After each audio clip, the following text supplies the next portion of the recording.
तो मेरे प्यारे मित्रों, चलिए करते हैं भगवान दत्त की प्रार्थना। समस्त दोष शोषणम स्वभक्त चित्त तोषणम निजासित प्रपोषणम यतिश्चराग्रभूषणम त्रयशिरो विभूषणं प्रदर्शितार्थदूषणं भजे त्रिजं गतैषण विभुं विभूषिभूषणम् समस्तलोककारणं समस्तजीवधारणं समस्तदुष्टमारणं कुबुद्धिशक्तिजारणम्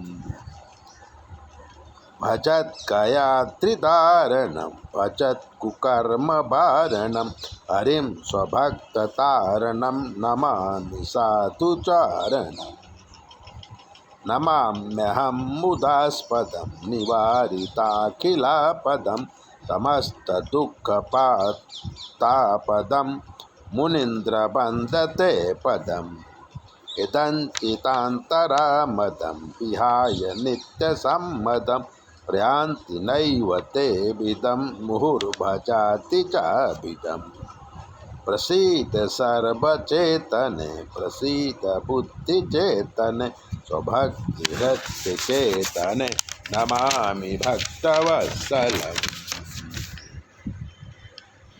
त्वमेव मे प्रसूर्मता त्वमेव मे प्रभो पिता त्वमेव मेऽखिले हितार्थतोऽखिलाकतो विता इति श्रीमद्वासुदेवानन्द सरस्वती विरचितं श्रीदत्तात्रेय प्रार्थना चतुष्कं संपूर्णम। हमारा काम 25 का है। और अगर आप कोई प्रश्न करना चाहें तो 9825200108 पर फ़ोन करके आप प्रश्न कर सकते हैं, हम जवाब देंगे। चैनल देखिए और शेयर कीजिए, सब्सक्राइबर तो जरूर कीजिए।